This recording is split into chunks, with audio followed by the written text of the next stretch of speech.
Howdy everyone, Poacher here with an Age of Magic video, and in today's video we're going to be discussing 4 heroes that received alterations to their abilities in preparation for clan battles. With over 170 heroes in the game, it is hard to keep track of everything, and these changes went mostly under the radar, but I am here to discuss them with you and teach you how to best use these heroes. These changes are going to affect the hero's use. Some are beneficial in 3v3, some are beneficial in defensive play, but we'll go over everything, and hopefully these heroes serve you well in the upcoming clan battle. Now, mind you, some of these changes are done to older heroes, but when clan battles does come around, every hero you have is possibly going to play a role, so any change is a good change, so let's get into it. First up, we have Blood Priest, one of the oldest heroes in the game, and as one of the oldest players in the game, it is always wonderful to see some love given to that older generation. You're probably wondering, he is such an old hero though, is there any point in giving any updates to him?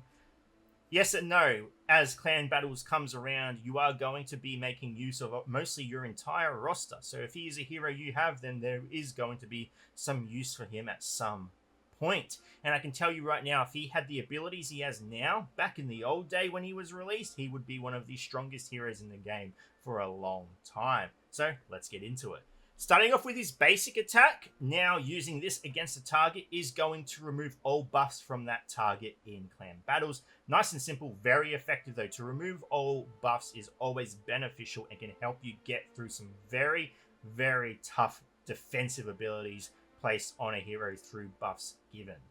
Moving on to his second ability, and this is where it starts to get really spicy. When casting, now performs 12% of the target's maximum HP in damage for every allied Araconian on the team. So his second ability is able to do huge amounts of damage. Now, mind you, Age of Magic is one of the few games I've ever played where max HP damage can be reduced depending on the defensive abilities of the enemy, so keep that in mind, but there is still the potential to do huge damage with this ability. Now, mind you, before clan battles, this ability also took damage equal to 15% of maximum HP off allies.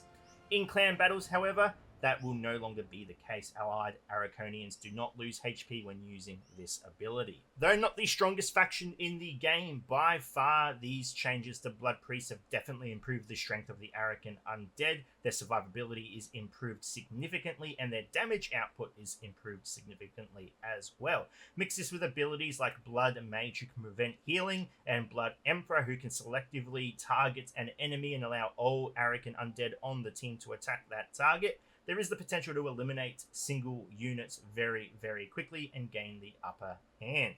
So definitely a faction worth using if you have them in your kit already.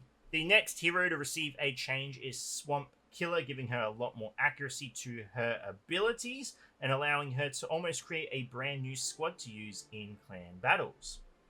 Swamp Killer's first, second, and third ability all gain the same effect in clan battles, and that is the ability to never miss. Those unfamiliar with Swamp Killer, she has a very high miss rate because she also has a very high dodge rate.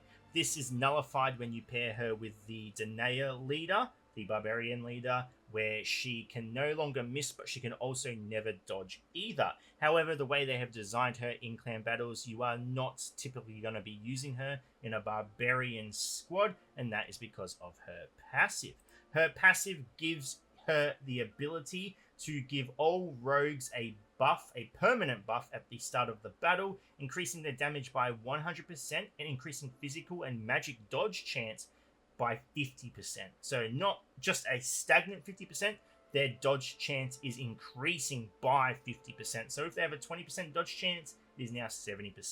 Obviously, weaknesses to this are things like abilities that cannot miss or be dodged. That is still going to be very effective. But with this change to her passive, she is going to be used in mostly a squad built of only rogues. Keep in mind as well that this is a passive ability and not a leadership ability, so you can still make use of a leadership skill that may benefit rogues or potentially assassins as well. The third hero to receive changes in clan battles is Diana, and her abilities are mainly focused on using her in the defense mode. If you scroll down, her passive you will find that in clan battles, if Diana is on the defense, then all defense orb squad members receive 60% shield at the start of the battle, and in clan battles, if Diana is on the defense, her speed is increased by 75%. Jumping over to her leadership skill, in clan battles, damage of all other defense squad allies is increased by 75%. So this one is not restricted to defense. However, you would most likely be using her in defense mode simply because of what she gets through her passive. The only problems with this is that using Diana for defense orb is limiting the use of other stronger teams. For example, you have the witches. The witches themselves, with Lilith as the leader, are a very, very powerful squad, and I just don't see why you would be using defense orb over the witches with Lilith as the leader.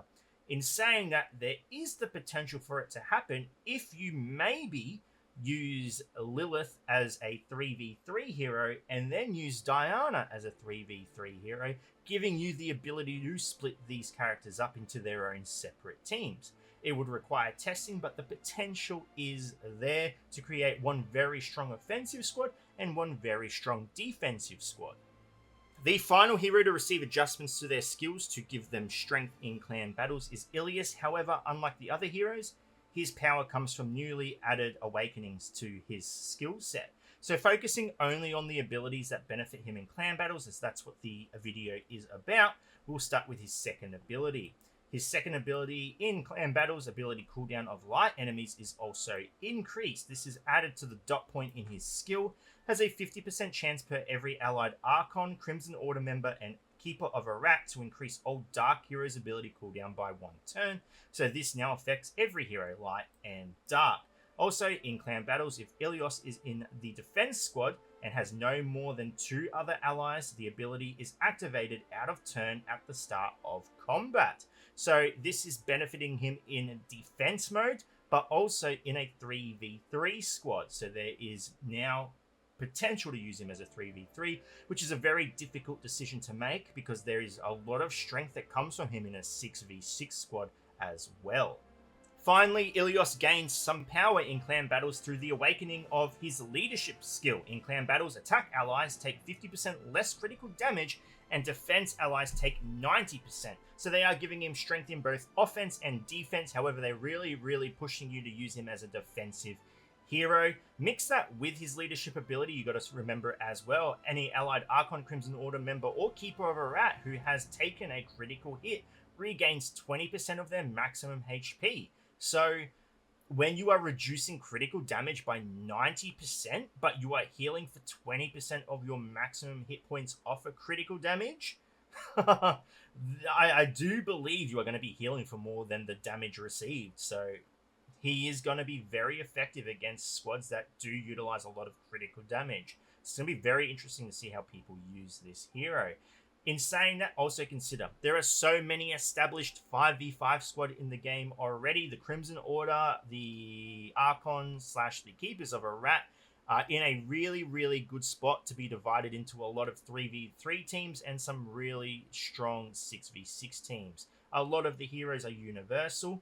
A lot of the heroes gain a lot of strength off other factions. It's important to know how to use these heroes because at the end of the day, we all know how to do 5v5. It's what we've been doing for years. The strength is going to come from 3v3 and 6v6, and I feel like you're going to get a lot of power if you understand how to use your heroes in those situations and potentially waste attacks from the enemy clan by allowing them to lose their heroes or lose their attacks against squads they're not prepared for. So just keep that in mind. Anyway, ladies and gentlemen, thank you so much for watching. If you have any questions, feel free to leave a comment below. I will answer it to the best of my ability. And wherever you're around the world, until next time, please take care of yourself.